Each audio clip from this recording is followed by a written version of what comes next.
आज बिहार के चतुर्थ कृषि रोड मैप के शुभारंभ के अवसर पर आप सबके बीच उपस्थित होकर मुझे हार्दिक प्रसन्नता हो रही है। राष्ट्रपति के रूप में भले ही ये राज्य की मेरी पहली यात्रा है, मैं बिहार के लोगों और यहाँ की संस्कृति से भली भांति परिचित हूँ। पड़ोसी राज्य झारखंड के राज्यपाल पद के दायित्व का करीब 6 वर्षों तक निर्वहन करते हुए मैंने बिहार की संस्कृति और जीवन शैली को करीब से जाना और महसूस भी किया। मेरा गृह राज्य ओडिशा भी ऐतिहासिक रूप से बिहार से ही जुड़ा हुआ है, इसीलिए मुझे लगता है कि मैं भी अपने आप को बिहारी कह सकती हूँ।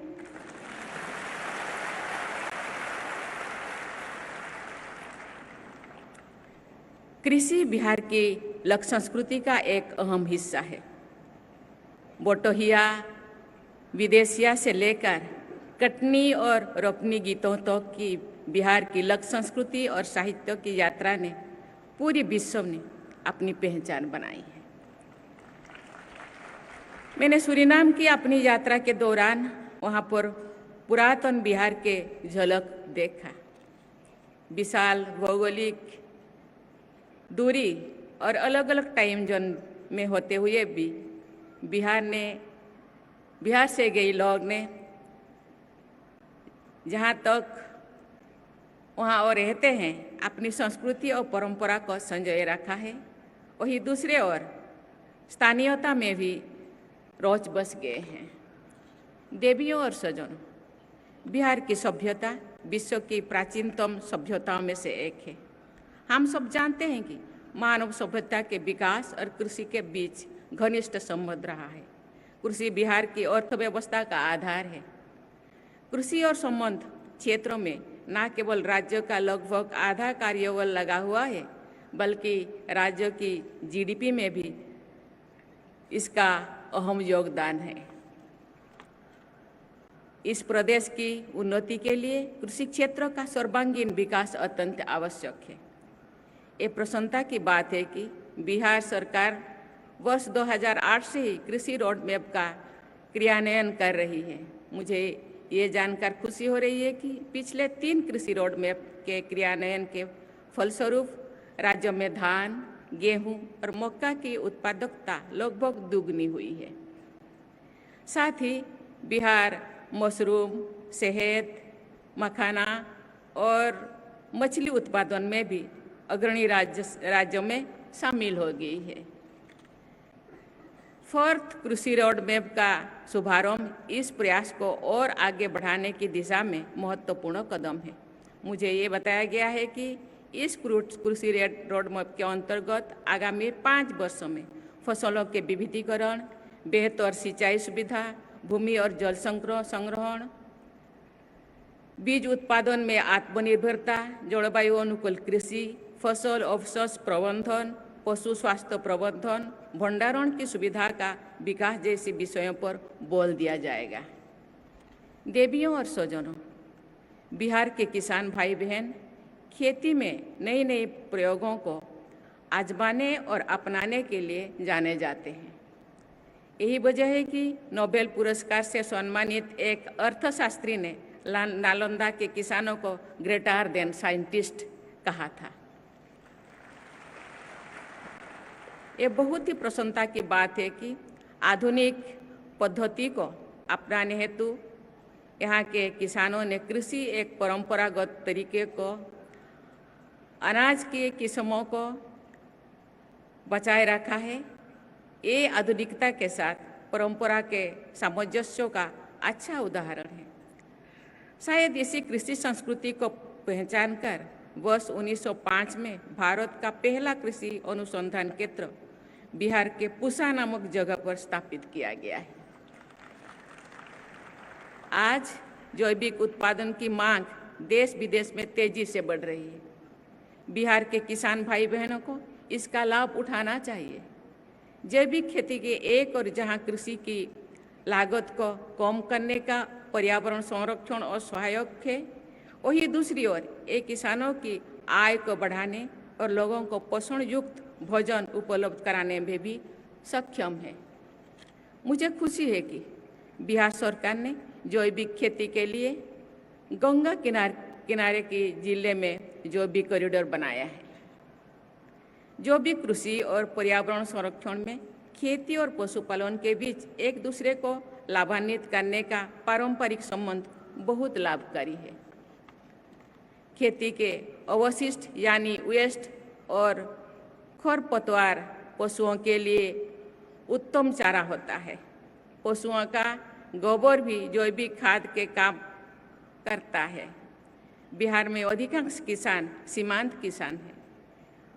उनके लिए आधुनिक यंत्रों का उपयोग आर्थिक दृष्टि से व्यवहारिक नहीं होता है। अतः कृषि और पशुपालन का एक दूसरे के पूरक के रूप में प्रयोग किसानों को आर्थिक रूप से सबल बनाने की दिशा में महत्वपूर्ण है। ग्लोबल वार्मिंग और जलवायु परिवर्तन एक वैश्विक समस्या है। ये पूरी मानवता के अस्तित्व के लिए संकट है, लेकिन इसका सबसे ज़्यादा प्रभाव गरीब और वंचित लोगों पर पड़ता है। मुझे बताया गया है कि हाल के वर्षों में बिहार में बहुत कम बारिश हुई है। बिहार एक जल संपन्न राज्य माना जाता रहा है। नदियाँ और तालाब इस राज्य की पहचान रही है। इस पहचान को बनाए रखने के लिए जल संरक्षण पर ध्यान देना अत्यंत आवश्यक है। मेरी राय है कि जलवायु परिवर्तन की चुनौती से निपटने में क्लाइमेट रेजिलिएंट एग्रीकल्चर महत्वपूर्ण भूमिका निभा सकता है। वर्तमान कृषि पैटर्न में बदलाव लाकर बायोडाइवर्सिटी को बढ़ावा दिया जा सकता है। जल स्रोतों का दोहन कम किया जा सकता है। मिट्टी की उर्वरता का संरक्षण किया जा सकता है और सबसे बढ़कर लोगों की थाली में संतुलित भोजन पहुंचाया जा सकता है। मुझे ये जानकर प्रसन्नता हो रही है कि बिहार की एक प्रमुख फसल मक्के से इथेनॉल का उत्पादन किया जा रहा है।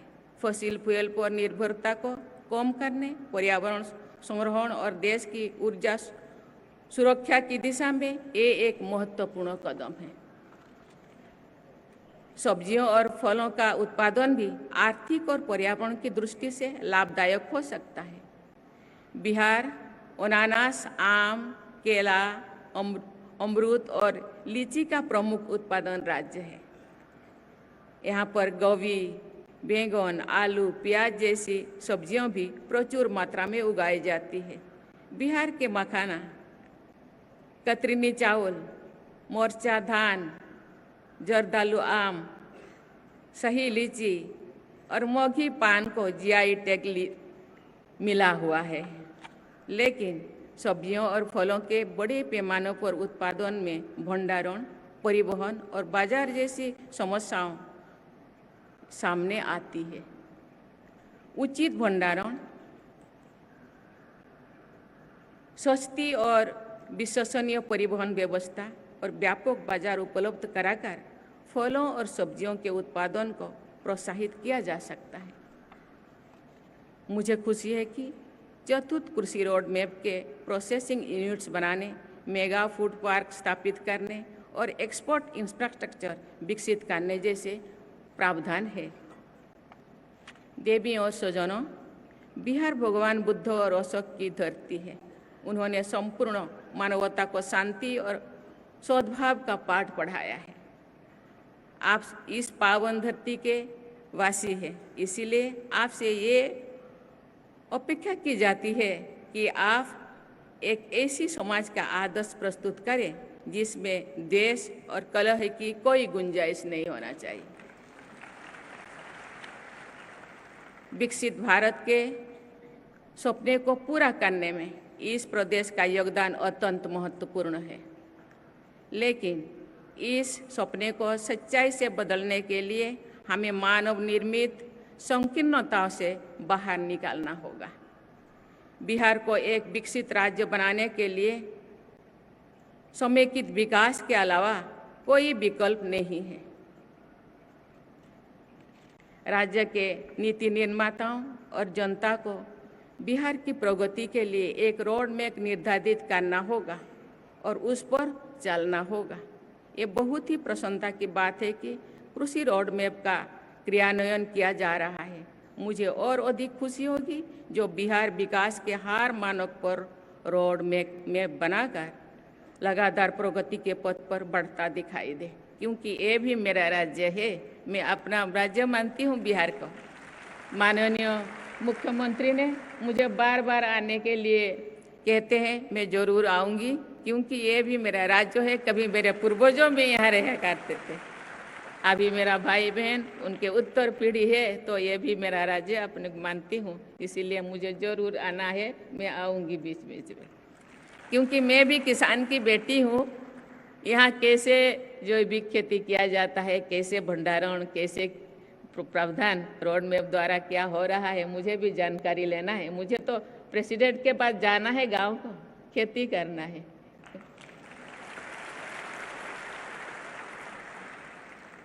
ये बहुत ही प्रसन्नता की बात है कि कृषि रोड मैप का क्रियान्वयन किया जा रहा है। मुझे और अधिक खुशी है कि जो बिहार विकास के हर मानक पर रोड मैप बनाकर लगातार प्रगति के पथ पर बढ़ता दिखाई दे, चाहे वो स्वास्थ्य हो, शिक्षा हो, प्रति व्यक्ति आय हो, या सबसे बढ़कर हैप्पीनेस इंडेक्स हो।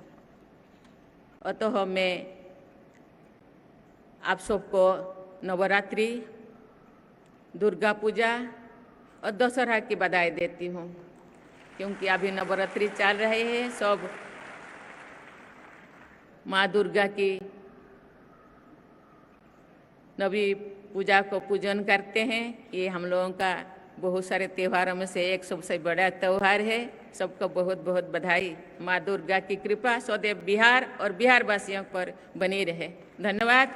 जय हिंद, जय भारत, जय बिहार।